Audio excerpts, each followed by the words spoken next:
but a little background of me. My name is Norm. I used to be a LabVIEW developer since about 1999, so about 24 years I've been doing LabVIEW.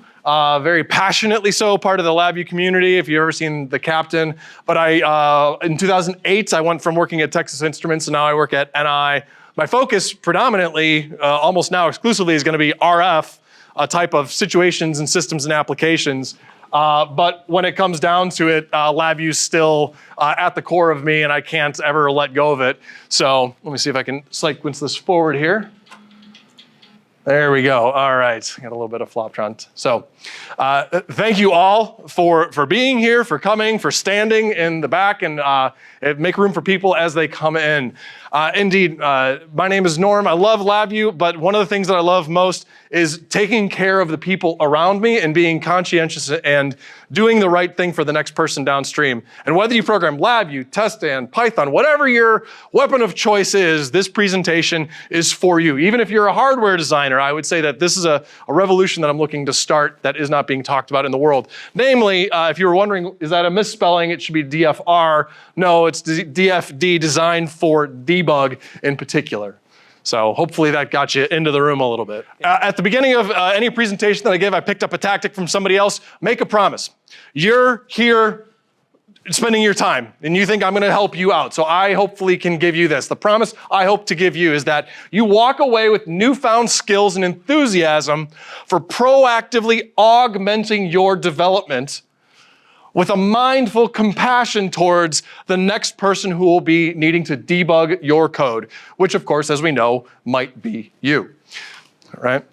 All right, so something very provocative statement. Actually, I think I stole this from a gentleman, Omar Musa. He worked at Virgin Orbit until recently, but I think I stole this from his presentation. Debugging is a waste of time. Now you read that, and I think most people, when they see this the first time, they're like, what's going on? But not everybody. Certain people are like, I got you. I know exactly what you mean. And then other people indeed are gonna be like, these are fighting words. So let me clarify this definition of debugging being a waste of time. So the clarification that I wanna give is, don't leave the bugs in your code, right? We gotta take care of our code. We need to do the things that are necessary. However, debugging is not fixing your code. Usually, I mean, debugging by definition, but how much time do we spend fixing your code versus trying to figure out why you need to fix your code? That's a bunch of time spent. So that's what we're talking about right now. Of the time that you spend debugging is an indication that you're wasting time in general. And I want us to address that. So what is the definition designed for debug? I would say it is explicit design choices which intentionally enable or accelerate the inevitable process of debugging, right? We write code. Who in here does not write any code at all? I mean, I even know my manager does to some degree sometimes. Okay, we're all writing code. Does anybody in the room not have to go find bugs and fix bugs? No? Okay, yeah, okay, perfect, good. Everybody's at least honest or asleep. I'll wake you up somehow. But in general, we know it's inevitable. We absolutely know this concept is inevitable. You will be spending time, or somebody else will be spending time doing that.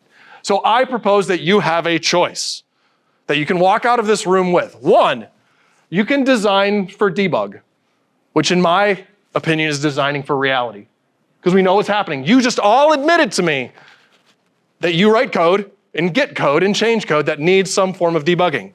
Or we can just say this is fine and just keep down the track that we're going right now. You have a choice. Hopefully we can all party in the red pill zone.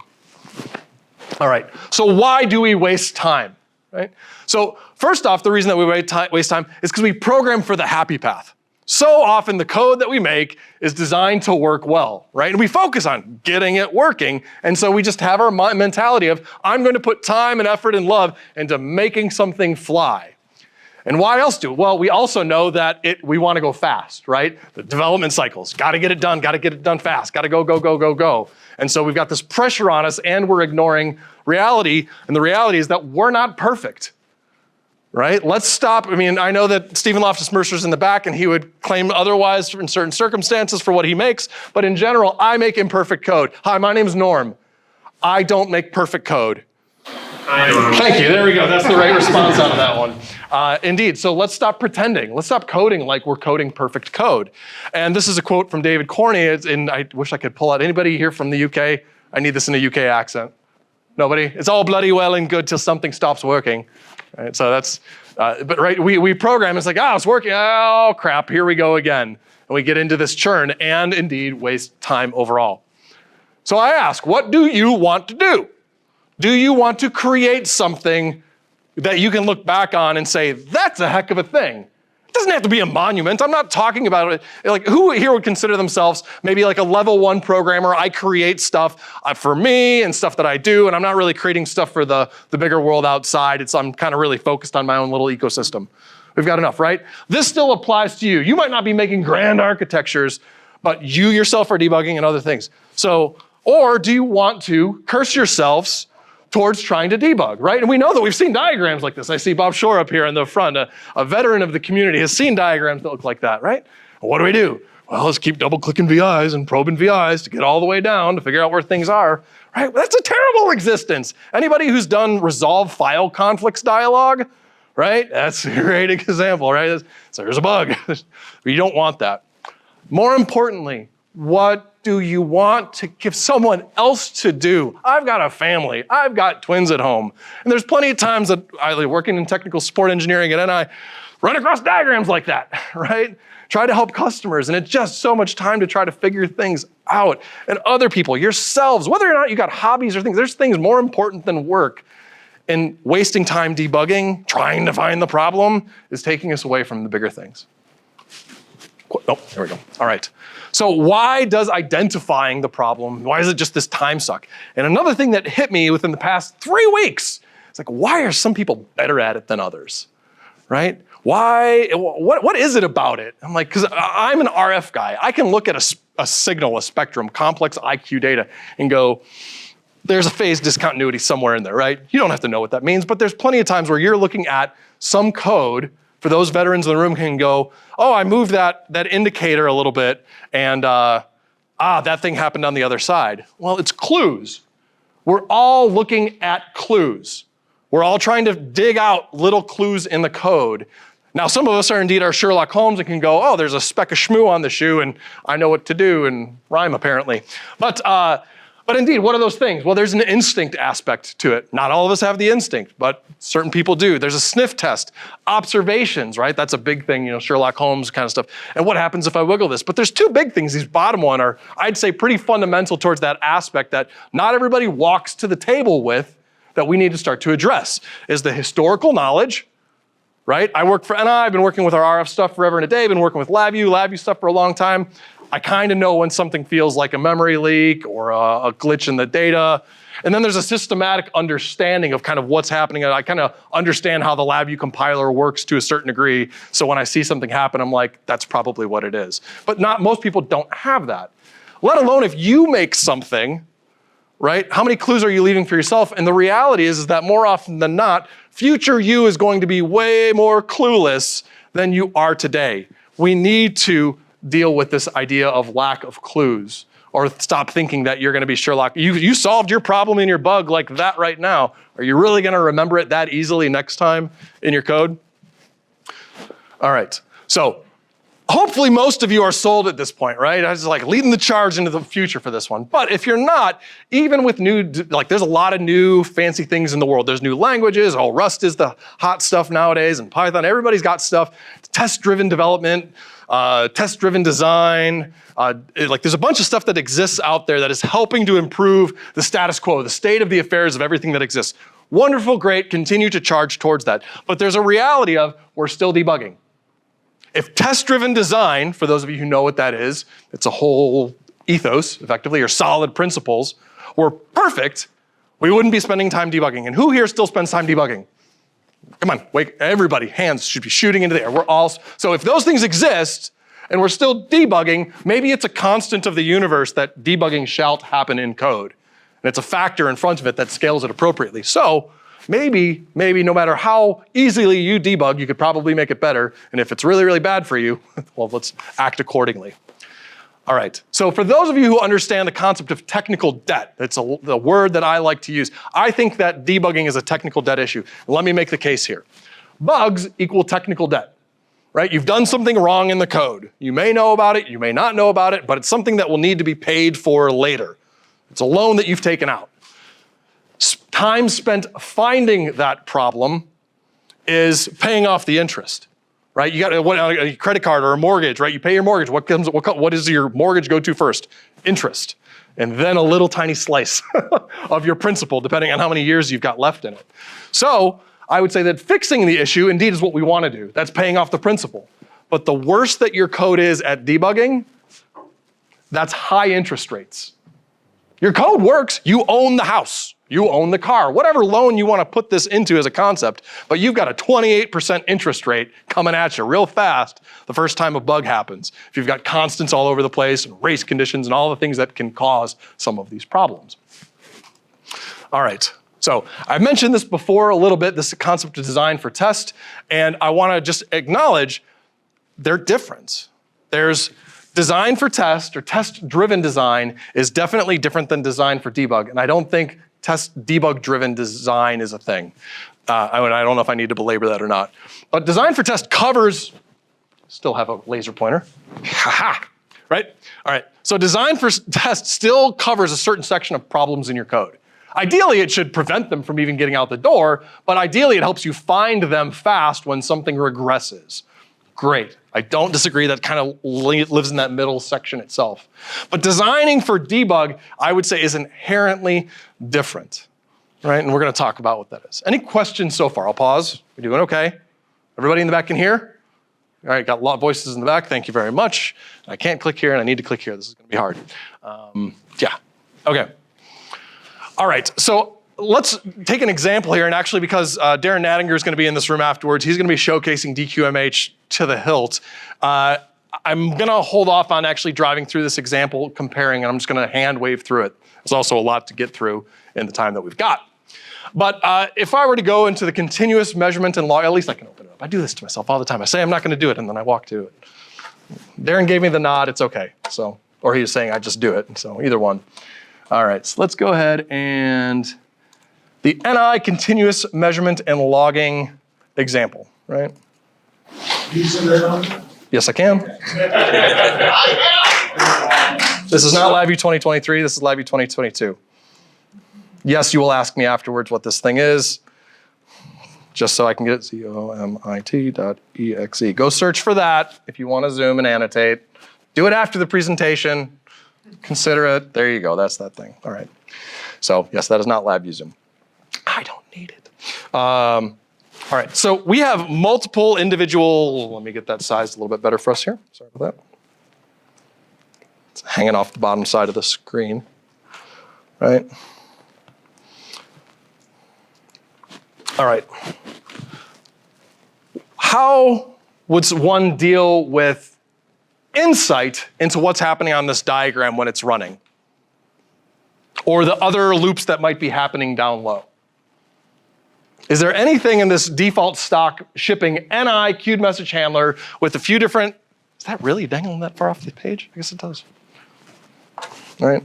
Is there anything in here that you know of, so people have used the QMH before, the stock one, that enables debugging other than LabVIEW probes and opening up a front panel maybe? I'm open. You wrote it. I got a shaking head. The guy who wrote it up here, Darren Nattinger, is saying no. There's nothing in here that inherently will aid you in the debugging of this while it's in edit mode, let alone when it's turned into like an executable. Heaven help you. You're not getting that out of this as an example. All you get is probes and some diagrams, and you got to drill into every last VI and do all the things that are necessary. All right? However, if this goes well in terms of the demo, go here. Control-Shift-W, little pro life tip, opens this little window up that you get to drill straight to specific things that you're looking for. DQMH, continuous measurement and logging. Open that project up. And I'm gonna run the main. Fantastic. So, a few different things that are already in the process of do this right there. I can do it. Ah, it doesn't do it. I digress. Sorry, I'm trying to active zoom in. It's a different kind of zoom, but let's do this right here, right? Indeed, the continuous measurement dating logger. Dating logger? I got twin girls at home. I kind of, anyways. So yes, data logger that is sitting there, that's running. It's still doing its job. I can hit go, stop, start, configure. It's going to do the same thing that the NI one does. But even when we start, we have 2 status messages up here letting me know what's going on in this overall ecosystem of software. That's the stock DQMH Delacorte queued message handler example. Also written, well, did you write this example? Maybe. Okay. And as I interact with this panel, you can see I'm getting a bit of a log of what's happening. And if I wanted to open up, this is a module of modules, if you will, where there's an acquisition. You might not be able to see that right there. Let me go there, right? There's these testers that exist. This is why this is better than LabVIEW Zoom, because you can do this kind of stuff. Anyways, but there's these very specific testers that will give me access and information and even error injecting into already existing sub-modules of this system. Still performing the same action, but wow, if I were to go to the, let's do the acquisition API, right? This is the tester. All right, let me see if I can smooth things over here. This is the main in the background. I'm gonna run this to API tester, right? And it has already given me some insight that this test acquisition API is its own unique module that you do not see on the front, on the windows, on the screens right now at all.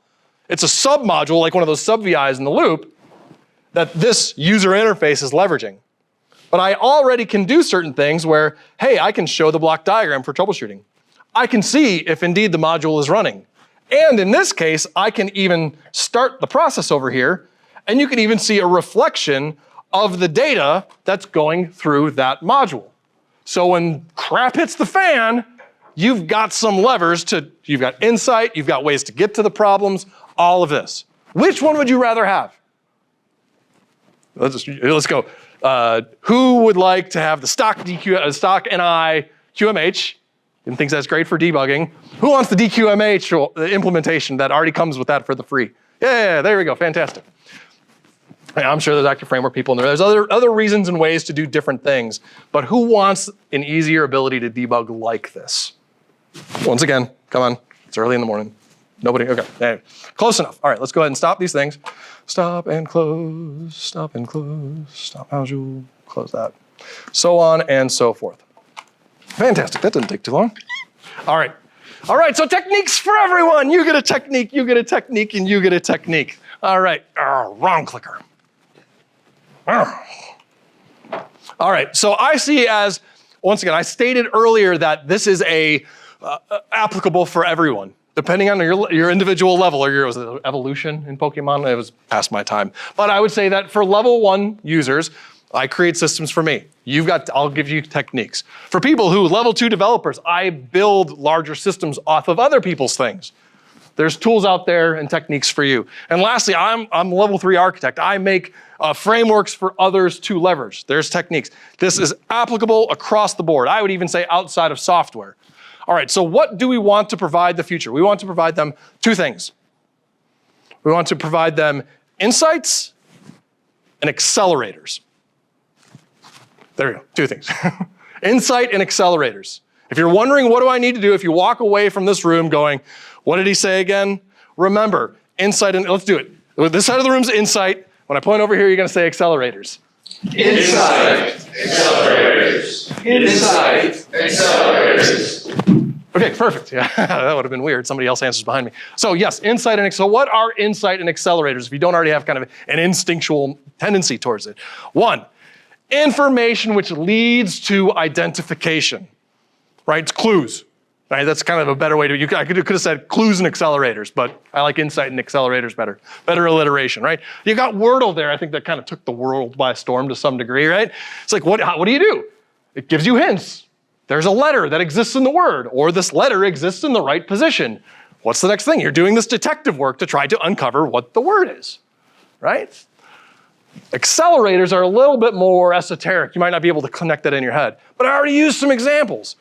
The API test panel, that's a beautiful example, right? Having something that allows you to get straight to the answer. And so we're gonna look at some examples in just a moment. Is anybody would like clarification on this? Are we feeling okay? We got some heads nodding. Thank you very much for the head nod. I really do. It matters. All right, so let's talk about a degree of insight. Logging information. So let's talk about a couple level 1 things. And actually, you know what? I'm gonna do this. I'm just gonna stand back here. And I did this thing. There we go. Perfect. All right, so let's first talk about custom LabVIEW probes. Who here has ever made their own custom LabVIEW probe? I got 1, 2, 3. Not enough is the answer. And I don't have the demo ready to pull up, and for the sake of time, I'm gonna move through it. But let's presume for a second you're looking at a diagram where you have an array of numerical information. What happens when you probe that array? What do you get in the probe window? You get a tabular list of the numbers, right, exactly. What kind of insight does that actually give you? Is that really are you gonna scroll through that list? Well, I know you're going to because I see people do it. And it makes me jump up and down, screaming mad. I'm like, stop. Just make a custom probe. Stop, go to like right click. I can even show a little, wherever the mouse disappeared to, right? It's not that hard, and I'm gonna do it just because, now I'm not gonna do the whole thing, but if I wanted to, say, probe this wire here, hold on. There we go. I want to probe my string wire right there, and I want to see what happens over time. Well, I could right click on that, custom probe, and you'll see I already have a bunch of them that already exist here. And one of the ones that's really, really handy, especially for logging, is just keep a running tally. There's no reason that the probe has to show the last value. The probe's just a VI. Do with it what you will. Make it your accelerator, make it, well, that's a different story, but even the idea of getting that information and logging it can come from an individual probe. All right, let's move forward. All right, so next up, this one, I'm gonna kind of lump these two together to a certain degree, but even as a level 1 programmer, security aside, if your system's going through and doing things and you don't wanna worry about creating a log file, because what happens if you make a log file on your computer? It gets bigger and bigger. And bigger, yes, there you go. I got the hopping. And they were like, are you gonna be hopping around? Yeah, exactly. But that's what happens, right? But what if you just burped out UDP broadcast messages, right? Other than choking your network, possibly, depending on how many log things you're pushing out there into the world. There we go, that should probably, microphones are all over the map now. Okay. But yes, you could. And guess what the really nice thing, even for a level 1 user, why this is valuable? Because when your program's running, you can have a program somewhere else on a different computer, or not your program, getting access and information, once again, security aside, to what's going on. Completely level 1. You should feel comfortable UDP broadcast on a diagram. Extremely handy. All right, level 2, you're using somebody else's framework in here. So let's go and just do that so you know where I'm talking about, right? Level 2. What are things that exist? Well, a great example, that DQMH API tester. It gives you a running log of information. Is it everything? Is it every little nugget of, no, not necessarily, but I think you can publish even more, information to that log that you saw happening as I was interacting with it. Boy, isn't that nice, especially when something goes wrong and you're like, well, I don't have the insights that I need now. Let me publish a little bit more information, and now I get that out of it. There's a HampleSoft HSE. I think there's a logging. Anybody here use HSE software? No? Okay, so there's HSE, wonderful programming company, does a bunch of LabVIEW stuff. Also, Active Framework has if in your project, where's Steven? In your project, right, you just turn on the conditional flag for AF debug equals true, right? AF debug trace, underscores with spaces, capitalize everything. Okay, so go online and look up AF debug trace. But it burps all that information out to the desktop execution trace toolkit for access for a variety of different reasons. Once again, it's a logging. It's not giving you everything, but it's giving you that ability to have insight into whatever you've got.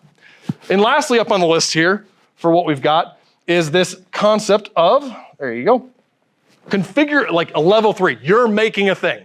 Or you're already working in an organization that has some stuff and you want to add this essence of design for, or sorry, debug, oh sorry,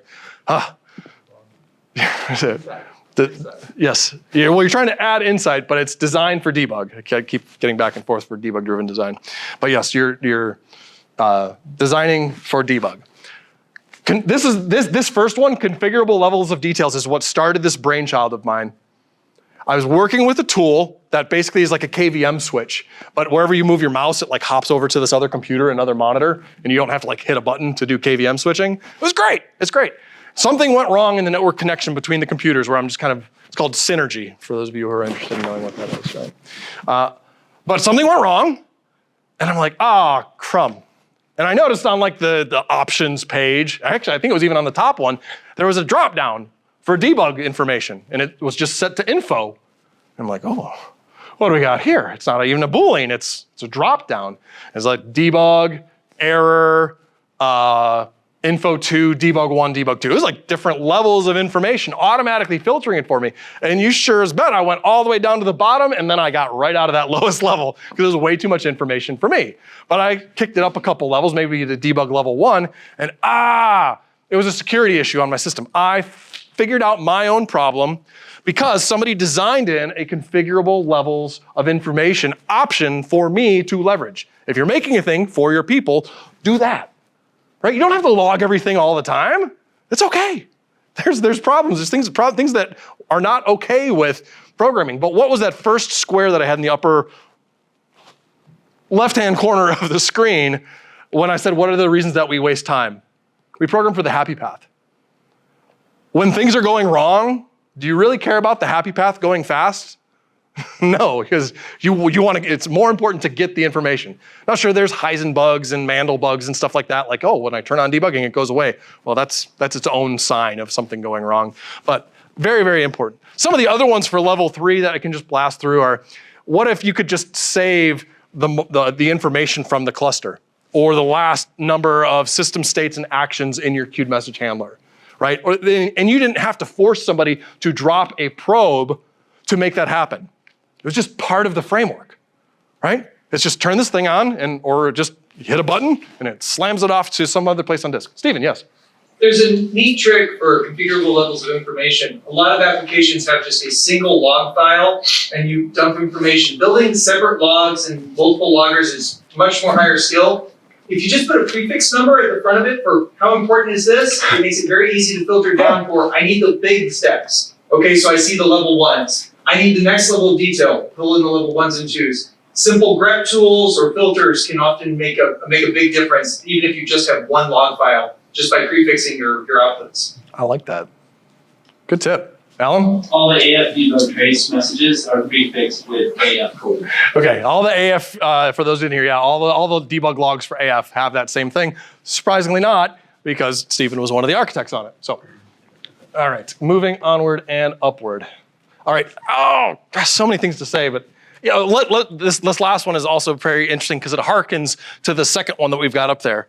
Bolt-on remote debugging, right? So often we are making things that might be ecosystems in and of themselves, right? And how hard is it to debug it to get some other code onto that system that's already rocking and rolling and flying? But wow, isn't it nice? And I think Visual Studio has this, like when there's a problem in like LabVIEW or something at NI, and I'm like, hey, what's this thing? And they're like, well, can I put my debugger on it? And basically they're running Visual Studio in their own thing, and they somehow attach to my instance of LabVIEW behind the ivory towers of NI and stuff, and they figure it out from their own debugger that they've got while I'm running my LabVIEW code. That seems really handy. Do it, right? Now, I'm not saying it's easy. I'm not saying that it's just a slam dunk. I mean, certain frameworks may allow for this. I don't know if it could be a feature of DQMH, kind of an interesting concept, but be thinking about that next person for sure. All right, code stack transporters, transporting data, for those of you who catch that. This is what I would call to be an accelerator, right? What do we got? We're looking for Insight. Insight and? Accelerator. Inside. Accelerator. Perfect, thank you, wonderful. All right, so we've got an accelerator. So what's an accelerator in this case? So level 1, right? Just, somebody with their test station and they're making their code for themselves. You know the code that you're going to go to frequently. Stop drilling down inside of the code by clickety, clickety, clickety, clickety, clickety. If you know that you're going to get to that bottom VI the most frequently when something goes wrong, Stop it. You don't have to. Make your life easier. And that's what that essence of that first one, that corkboard or VI server shortcuts. So I've got a small framework that I created a while ago called the Extensible Session Framework.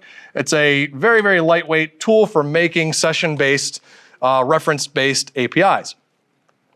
And in this, don't worry about that code, but basically what I did is this is like a top-level API thing. And in the guts of this VI is an entire framework, and somewhere deep down in the bowels of it, there's a VI that's gonna get run the very first time this session gets acquired. It's kind of the nice thing about the toolkit, right? You acquire, it's like a queue, right? You can obtain a queue multiple times, but really it only initializes once, sort of thing, right? But I know that if somebody wants to get to that VI, they'd have to drill through framework VIs that I don't want them touching. So what did I give them? What's the neat thing that I can give them? That way. Okay, so I gave them, and I wish I could zoom it. Okay, so anyways, I gave them this right here. Ooh. This is effectively, funny enough, it has that little shortcut thing right by it. It's a static VI reference, not wired to anything. Is this hurting my code's performance at all?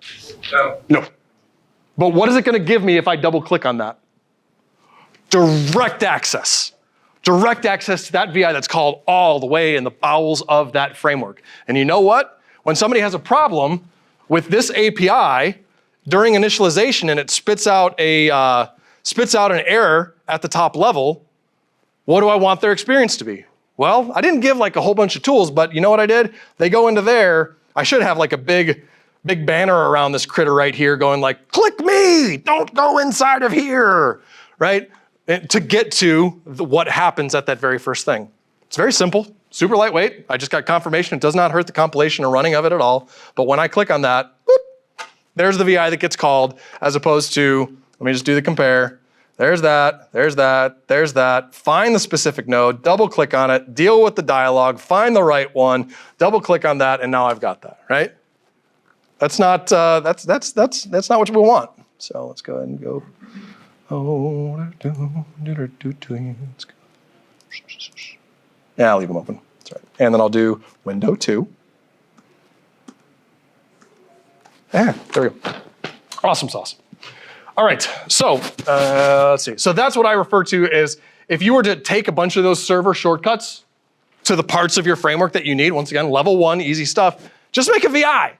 It's got a bunch of those all over it, right? It's not gonna be broken, because there's no terminals on the VI. It's just a reference, right? You don't even need a diagram disable structure.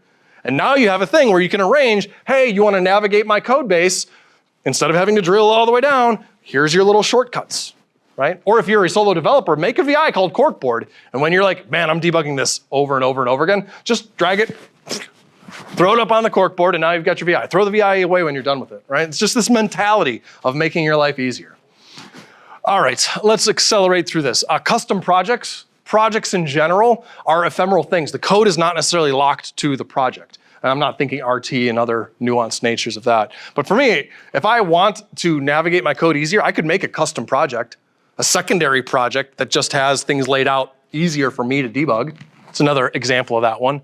Bookmarks, another great example. If you want to be able to get to a part of your code, you can put an octothorpe, common parlance hashtag for all you kids out there. But you can just put a bookmark in your code, open up the bookmark manager, and guess what happens? You get a dialog, you double click, and you accelerate right to that part of the code, not even the VI, but even the part of the code that you know that there might be some problem. Isn't that nice to be accelerated? Let's see, once again, the API tester from DQMH. The Panther dashboard is an augmentation for DQMH, where it actually gives you the ability to see which actors are, or not, well, which modules effectively are running, and you can double click on that and you see a log and it gets you straight to the things. Because in the world that we live in, so many systems are these asynchronous pile of running widgets and actors, which that's the reason that people don't like to use that so much is because what do you no longer have easy visibility to? All the stuff going on. When it was at least one VI, where was all the stuff going on? Well, on my single VI. Well, what happens? Well, there's a bunch of other problems that come when you design like that. But let's regain some of that ease of navigation by leveraging some of these third-party tools. For those of you who like Actor Framework, there is the Actor Framework browser okay, by Zaya Solutions, or just Zaya, you can look it up. I'm pretty sure it's on VI Package Manager. That also gives access to, hey, you're running an active framework system. Hey, what's there, what's running? Can I get insight to that stuff? Level 3, if you're creating stuff for other people, for accelerators. What's one of the biggest problems that we run into as LabVIEW developers when we're trying to debug stuff? One of many, but one of them I say is reentrancy, right? If you're not using reentrancy and you're just in the room, go ahead and read about reentrancy. You want to be using reentrancy probably a lot in well-structured code. The problem is when you have reentrant things, if you have multiple let's see, should I describe it?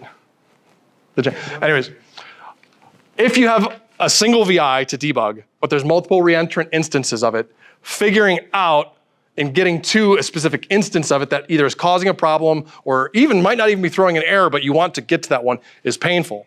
There's a couple different ways that LabVIEW has enhanced, like in the view menu of LabVIEW. But if you're a level 3 person and you're making a framework people, or you're working in an organization that already has that, make a thing that allows people to get to these asynchronously running modules or the reentrant things. Have a registration. When you turn debug flag on for your framework, have it register itself with some other entity. Throw its name and a reference to itself into a queue. And have some other VI sitting off there collecting those queues. I have 28,000 reentrant VIs in memory for whatever else.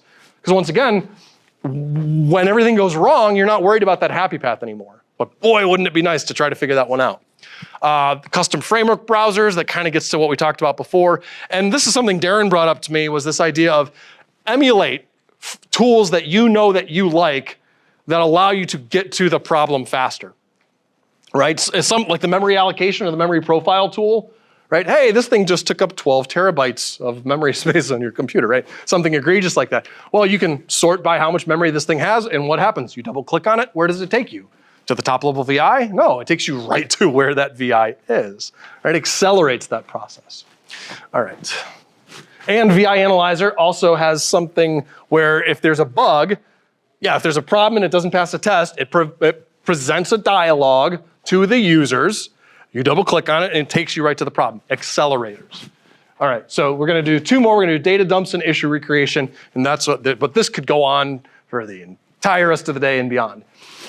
Data dumps, once again, insights, right? Accelerators. This is an insight kind of concept. This is different than logging, right? I'm talking about like gross amounts of information possibly about your entire system. So indeed, however, it doesn't always need to be this massive data dump, even for a level 1 user. Who here has gotten the error code unknown error call and I support? Right, okay, guess what, we don't, I'll leave other fun comments aside about that one, right? But that doesn't provide any actionable insight. How about we apologize Well, once again, we're not perfect. We try to cover errors, and when some things don't go, I don't disagree. I don't like that there, and indeed, I will. Bob, I do apologize for the things that you push the limits on but you're helping us. So, but yes, if you use DQMH, however, and you shove something over range or one of our RF devices and you ask for 22 terahertz on a generator, well, it says, you've just asked for 22 terahertz. This is the acceptable range. And it gives actionable insight. Oh, I asked for millihertz or millisamples per second as opposed to megasamples per second, right? The error gives actionable insight. If you're making something for yourself and you've run into a problem, guess what you might want to do? Make better errors for yourself or the person coming next down the road. Oh, let's see, the logging probes, we kind of already saw that like for just a string, but we're gonna talk about, the logging probes or the unceremonious mother cluster to binary file. So back in the day when the queued message handler was just gaining steam, that used to be referred to as the shifter, the main cluster that goes through most queued message handlers. The shifter or the mother cluster, right? I was birthed and learned it when I called it shifter, but some people call it the mother cluster. But what about what's in that mother cluster for your program that's having problems? Everything, or at least for that module, right? That's why we do it. It gives us access to everything about the program at that point in time. And what happens? Oh, there's a bug. What happened when the bug happened? Oh, I don't know. Well, guess what? If you were to make just like every time that you get to that part of your program, dump it to file. There's everything. Take that binary data, it's got better darn well be a type def in your program, constitute that binary data back into a cluster, and now you can look at those values outside of your program that might be in the runtime engine, and you can't probe something in the runtime engine, or hopefully you've got debugging turned off in a running application. Great. Now you can debug stuff after the fact. This is level 1 stuff here, folks. This is not highfalutin. This is just take data and dump it to disk so that you can get those insights at some later point in time. A level 2 aspect of this for data dumping, this is something that is a bit of a brainchild of mine, but Actor Framework Actor Extension. What I'm getting at with this one is Actor Framework is inherently class-based, which means that in all but certain circumstances, unless you've prevented it, you can extend a given class, which means you have access to any dynamic dispatch VI that's happening in the bowels that you know will get run. And so if you know dynamic dispatch VIB is gonna get run at some point in time, well, guess what that VI has access to? The entire actor. Now, it has to be exported stuff that the parent's allowing for access, but it could be protected so only children could access it, right? But you could, just for the sake of your debugging, create an extension class of an individual actor that overrides a single VI, and the purpose of that VI is to steal everything it can. Heck, you get VI server references when that VI gets run, and you start getting like, hey, what VIs are in memory? You know, what's the data on front panels? You could steal whatever you want from the core of your system, barring some constraints there. But it's that idea of, I'm getting into it to get that information out. That's not necessarily an accelerator, but that gets you that information. I'm gonna skip over the other 2 in level 2 for the moment. One very important thing to note about if you're gonna do a data dump, don't just do the configuration information, or don't just do the results, because don't forget, all bugs don't necessarily prompt an error, right? Some bugs are it's just the way it operates. So we got to figure out why shouldn't it have errored? But you want the configuration information and the results that effectively are flagging you something ain't right here, and the intermediate data, or as much intermediate data as you can muster. I work on a lot of algorithm stuff for RF, and you better bet that when I want something, I want the complex data set, I want the results so I can validate that that works, and if I can get some information about the intermediate processing, because it's very, very helpful, because sometimes in order to get that, there's a lot of like kind of auto-calculated things. I just ran into a bug very recently that was a localization issue where there was a string that had a list of numbers in it. And that list of numbers was like, hey, which line do you want from the string? Take that string that comes out of that line and transform that into a number. So anybody here that's not from the States or uses a decimal point or uses a comma for a decimal point, now you know what happens when you take a string that has a decimal point and you try to convert it to a number, it just gives you a 0 out on the other side. But it was some low-level calculated value that was also inside of a dump where bad result, configuration information, oh, there's some extra, I didn't need to drill all the way into the code to figure out what that was because I had some insight as well to some of that pre-calculated or auto-calculated information. Very, very, very handy. Also, if you're gonna give a dump to people, ooh, where am I supposed to, yeah, I got 15, okay, I'm not bad, this is right. Okay, if you're going to do one of these big dumps, like the mother cluster, right? I'm gonna store 2,800 instances of this mother cluster in a file. Or, hey, I'm gonna do an A/B compare and I've got this massive data structure. Consider providing a tool to also diff effectively those 2 instances of the same thing. Don't curse the person, hey, it's kind of a bit of an accelerator, I guess. But I think it should come along with your level 3 debugging tools for providing dumps of information. And then of course there's this idea of, hey, when do you do some of these things? Let your application be on demand. When a message comes across the network, right?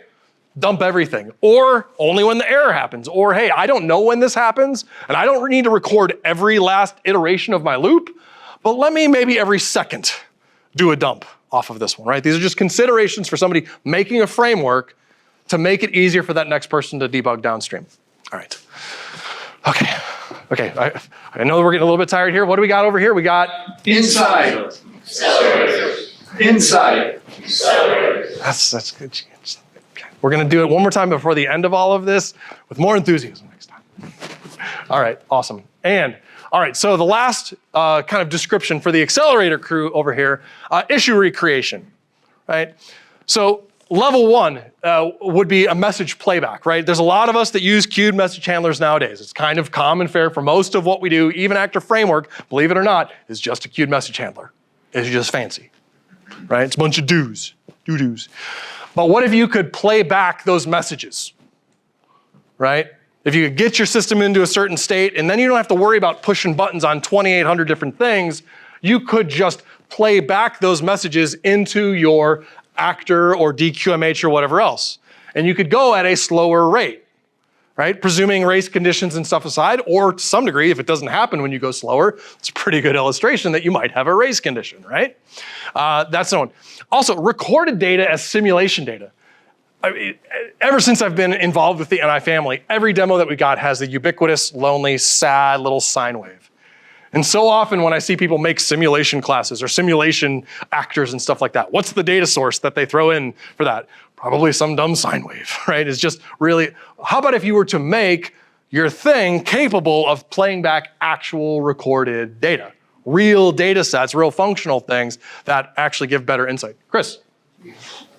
So 2 things. With message playback, I love that idea. Do you also recommend having a sequence of messages? Because with asynchronous actors, I don't know what sequence of events actually happen. They're asynchronous. Yep. So I need to also recreate the events as they happen. So that's 1. Absolutely. Yep. 2, here's my long-standing DQMH feature request. I want to be able to record some data and play it back, which is exactly what you just said. So that, in effect, simulate through the API. Yes, yeah, through the API. Simulate, you've got the sine wave right now. I'll be able to record my own data. Yeah.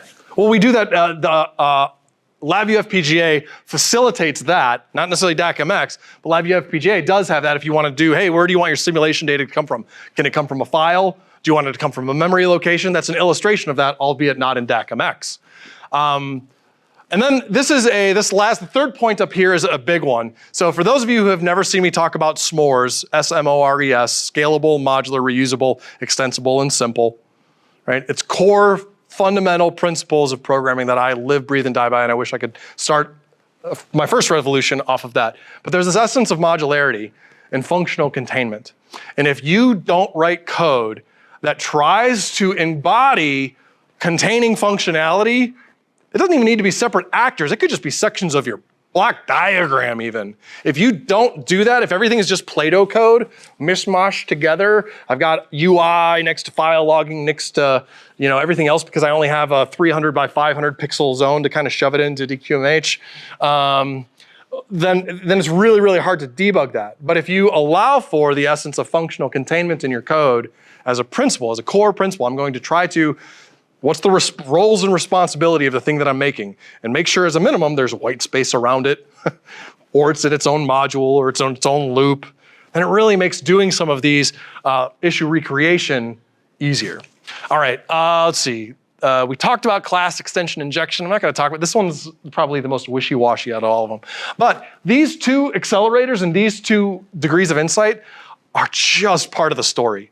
I really, really, really want this to somebody to help me champion it and start expanding this world so that we could create a whole book about things that give insight in design for debug and things that can be accelerators in design for debug. Because this is not the end of it. These are just some examples.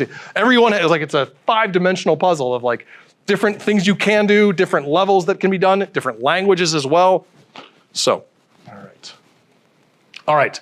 So, indeed, off of the demo section and hand wavy, neat wavy. What do we want to provide the future with? Feeling? Inside. Accelerators. Indeed, insight and accelerators. That is that essence of design for debug. So some of you might be going like, wait, you say you're starting a revolution, Norm. Doesn't this already exist? Wouldn't people who have been debugging since the advent of code have embodied this idea of maybe we should do very specific things for debugging that we know we're going to do. Well, in hardware, they do. For anybody who's worked with microprocessors, this thing called JTAG or boundary scan. Each one of those nodes that you see there is a boundary scan cell, and it just sits between the pin on the device and the actual stuff. And it has access to every pin. It can actually not only inject a value into a pin, it can also query what value that pin is at. It's unbelievable. And you might think, well, that's really heavy-handed. There's a lot of pins on some of these devices now. Yup, but it exists. It's pretty much, so not, yes, sir. They built this into the chip? Yes, yeah, this is part of the fabric. If I were to open up like the schematic, or the lithograph, I guess it's called, or what's the silhouette, or when you're making semiconductors? Wow. But yeah, you will see around it these little tiny nuggets, which is solely for the purpose of debugging the chip, the hardware itself. It's kind of like if we were to put like a VI on every terminal, on every block diagram. Like, I'm not advocating for that one, but that's the essence of it, right? But yeah, this does exist. This is a thing. The hardware world thinks about it. 27,300,000 searches later, there's only 2 hits. Sorry, there's 3 hits total. 1, 2, 3. 2 hits are from the LabVIEW community. Talking about, actually, they even call it debug-driven design, but I don't think that's what we should be calling it, because we're not driving our design from a debug perspective, but we are designing for debug, right? But still, that's it. Everything else is test-driven design. 27.3 million results. Nobody's talking about this. If you find something, if you know about it, if I'm lying, tell me, please. If you believe me, let's start the revolution. So what do you want to do? I'll ask again. Do you want to create either something that you're proud of, be it monumentous or small, or do you want to be doing debugging like that poor sod right there, or giving that to somebody else to try to figure out after you?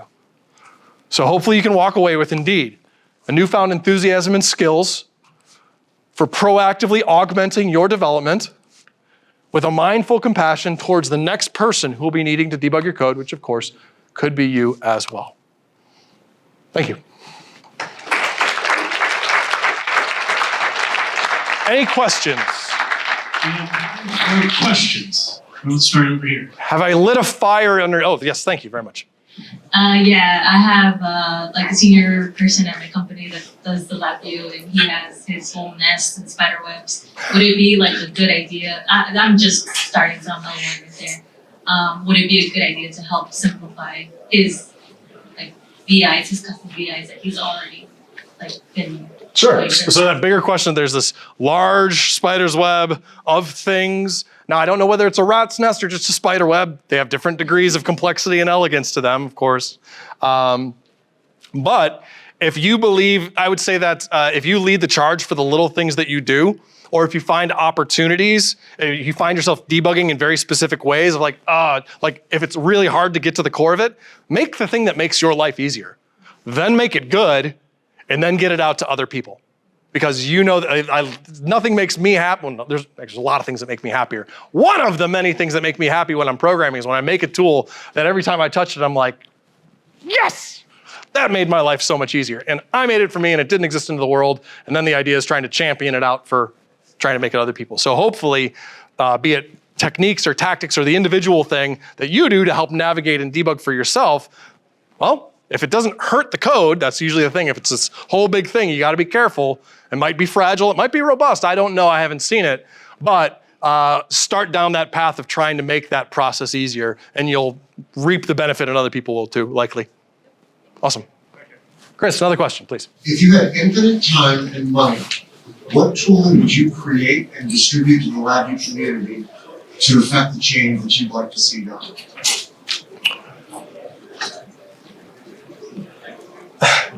You know, the funny thing is there's technically a tool that's already in LabVIEW. If you've ever clicked on, it's really strange. I don't know if it's the tool, but it's a fun example that I wanted to bring up and you gave me an excuse. If you right click on a sub-VI and say enable database access, it's been in there since like LabVIEW 2. Nobody knows what it is. Nobody knows what it does. And it's kind of one of these ones that nobody touches probably internally or checks its functionality. But it does that thing where every time a sub-VI gets run, it takes the ins and outs and it hooks it out to a file. So it's one of these things where it's bad. If you ever see a presentation from a gentleman named Brian Powell, he's a veteran of the LabVIEW community. He says very clearly, don't be a clever programmer. Just because you know about this thing that I just happen to have, hopefully I haven't cursed anybody, I would say don't use this thing that I'm talking about because it has its own, it hasn't probably been touched in the guts of LabVIEW for a long time, but it's that essence of it. I would say the actual reality is what I would want are maybe better custom probes that are shipping, and then maybe the templates that we already have for certain app frameworks to have more of this cooked into it so that people can see it, embody it, and start to develop from that point. That would probably be the best thing, because I think once you see this, would you say that some of the examples I gave are encouraging? Like, I want that. Yeah? At least some heads nodding here, right? Well, guess who's gonna do that? You are all the programmers. Whether you're starting out, you're learning LabVIEW, and once again, it doesn't even need to be programming. This is a concept that spans beyond it, right? Start that process. Look at things that you see are like, I like that, and emulate that. And that's really what started me down this path. Anybody else? We've got just enough time to actually have a conversation. One last one? Yes, please.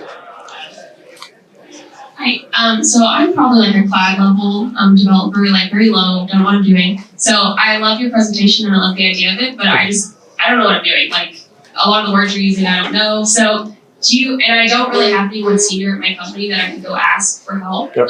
So do you have ideas for like resources, whether it's a book or websites where I can go learn this stuff and start implementing it? Great question. So looking to do better with little insight as to how to do better possibly, right? I can tell you that my starting point, the way I got to where I was lavag.org. That lavag.org. It is an online forum that there's the NI forums. There's a lot of talk and a lot of community. It's very, very large, but LabVIEW Advanced Virtual Architects. And it's been the community bread and butter for a very long time that a lot of us that are in the room here kind of started out at. So that is one resource to ask questions. The LabVIEW Wiki, I think it's just labviewwiki.org. There you go, is also a resource to go to that I would like to make a Design for Debug page on there that we could start to expound upon insight and accelerators for people to do things and to emulate.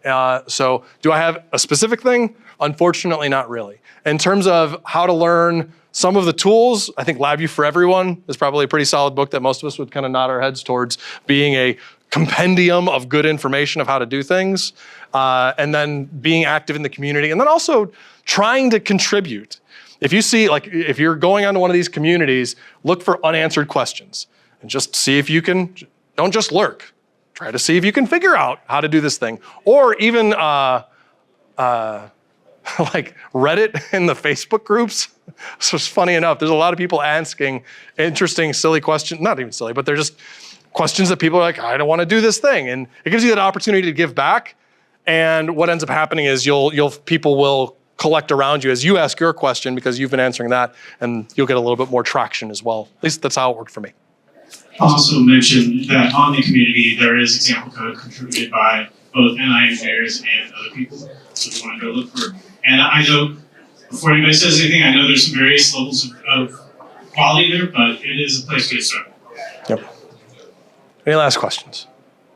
Thank you all very much. Right. This was awesome. Let's give them a big Thank you.